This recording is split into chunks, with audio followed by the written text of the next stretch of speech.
Okay, so I got a same day upload for y'all young boys and girls. Shout out to all the SMG women out there, man.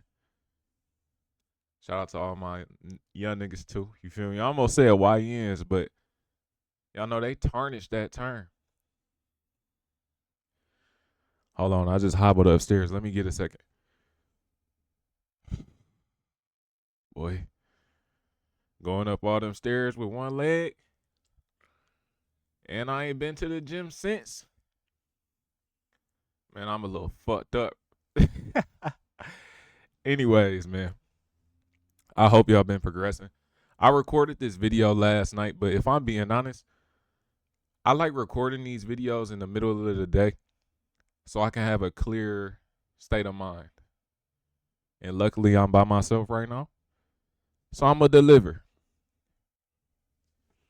Somebody told me to make this video a long time ago. It's been in my notes for a little minute.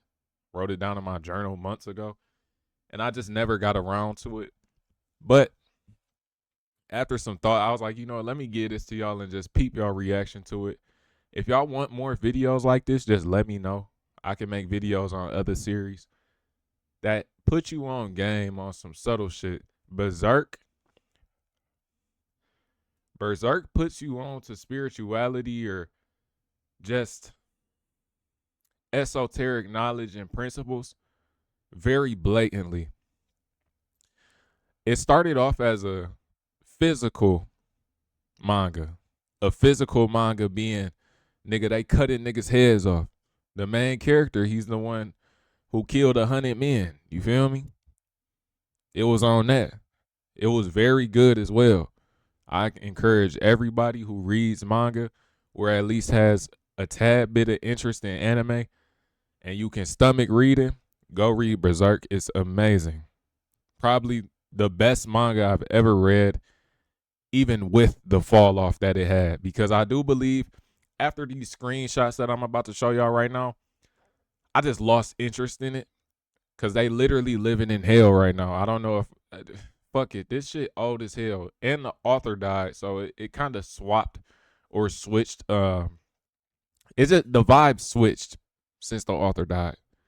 Anyways, man, I wanted to show y'all this because, like I told y'all, it puts you onto a lot of esoteric principles and knowledge subtly. Niggas can't talk and blatantly.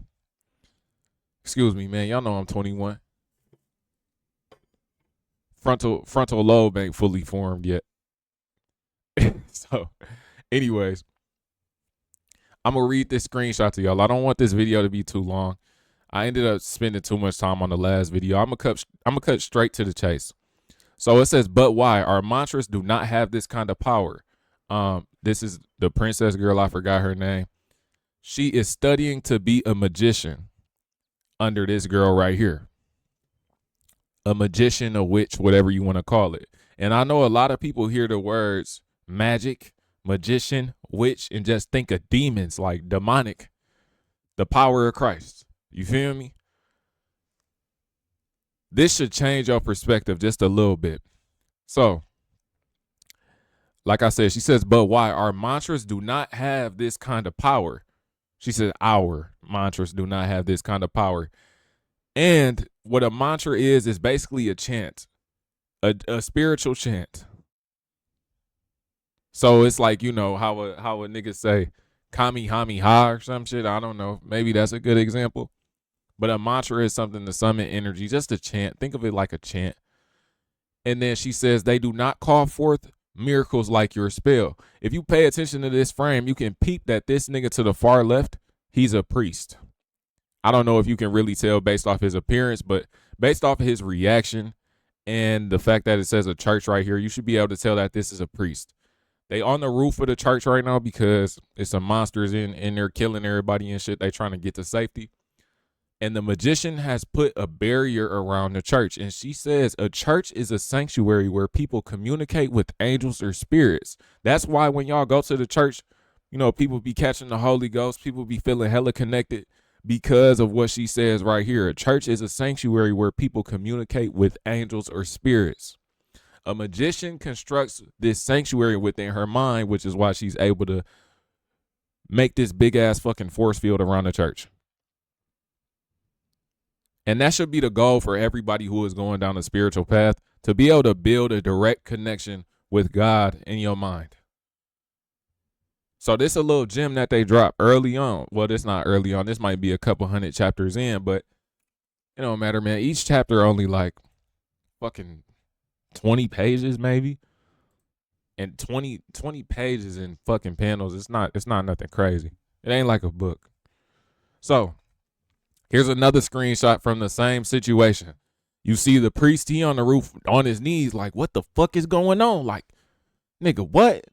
You cooler with God than I am. And so this is what the witch has to say. I forgot her name. It's been a little minute since I read it. I think I'm on chapter like 330. Like I said, man, I just lost interest in it.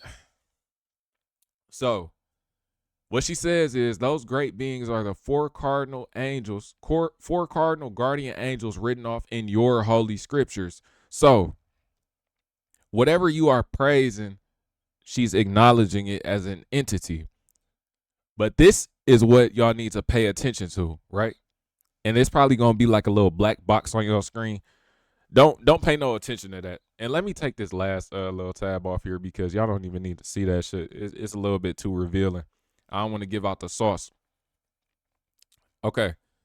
So this is what y'all need to pay attention to, because this is my personal belief, and this is something that more humans need to stick to in order to advance. It's the reality of the situation. So what she says is whatever different words you use to express them, the sun is the sun and light is light. The sun is the sun and light is light. Light is light. That's what y'all have to understand. Don't overcomplicate things. Light is light.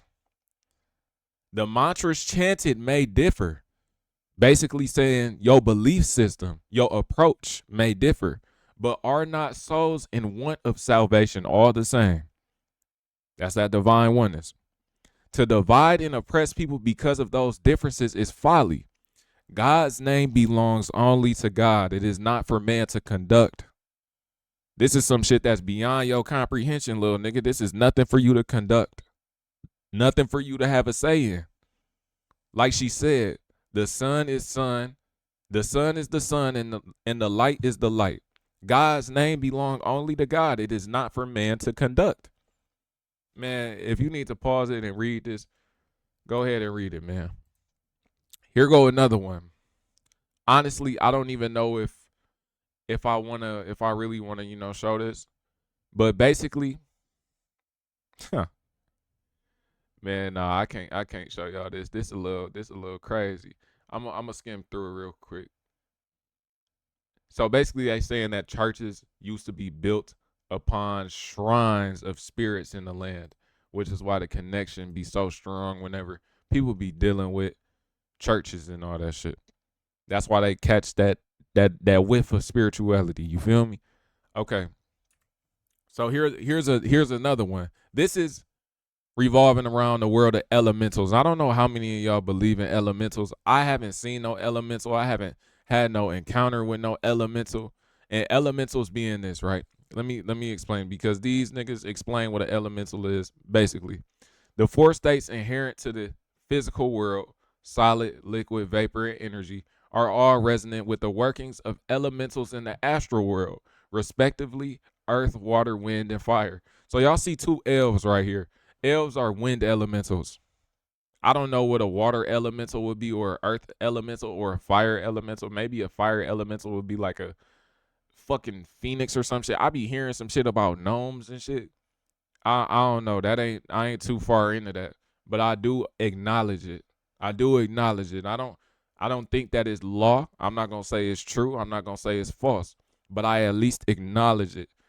These little ones are the ethereal forms of the atmosphere that fills this world. Spirits of the wind that blows about the sky. So y'all see my nigga Puck. Shout out to my nigga Puck. I don't remember this girl name. She's not important to me.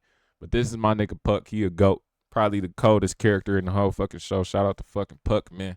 We riding for Puck, bro. We sliding for Puck. We sliding for Puck, though. I'm just talking shit. But for real though, it's also another panel that I literally just X'd out that explains why humans don't perceive elementals, because we are stuck on a construct subconsciously. We are subconsciously stuck on a contract, especially if you live in the city. That's why when you have people who live out in them farm in rural areas, farm area, fuck it, nigga, detached environments. That's, you know, the area, country ass niggas, bro. That's why you see more country ass niggas having more involvements with extraterrestrials and all that shit in movies and stuff, because they don't have them subconscious limits as the people do in the city. I hope that makes sense. Because when you in a city constantly, you become accustomed, and your mindset begins to fit in the box of your city life. You don't really have the creativity or the maybe even the comprehension levels to understand what you would be seeing if you seen some shit like this. A lot of niggas who from the city would be in denial. They will like force this shit to the back of their head. But niggas who in the country or on the farmland, they'll see this shit. Next thing you know, they going viral talking about, I just seen the UFO. I just seen a little motherfucking Tinkerbell. Okay, so here the next one. This one should make y'all think about these people who be following this false god. It's a lot of niggas who be on the planet Earth following a false god. So this is what it said. The angel is the hawk of darkness. Ooh. The angel is the hawk of darkness. So therefore, the one who is the angel on this physical plane is the hawk of darkness. The one who is so sweet, the one who is so attractive, the one who gives off that vibe in the physical plane is the hawk of darkness. Y'all know the devil wear Prada. He probably dripped the fuck out. Some niggas would treat him like an angel. Some niggas would praise him like an angel because he probably pretty as fuck, just like Griffith, the hawk of darkness that she's referring to. The one who has the capacity to lead hella people with his natural charm. Anyways, that nigga Griffith, a demon. We Griffith K through this bitch. The angel is the hawk of darkness, the master of the sinful black sheep, the king of the blind white sheep, the one who shall call down upon the world in age of darkness. Man, what? Y'all better stop praising this false god, man. Leave it alone. And then this right here, it basically explains what the astral realm is. One is known commonly as the world of spirits. The other world, talking about ethereal bodies. Yeah, man. Hey, go read Berserk, bro. That's the end of this video. Go read Berserk, man. If you really want to tap into some more information that has something to do with this, go read Berserk. Pull up to the Twitch, bro. Link in the description, man. I ain't playing.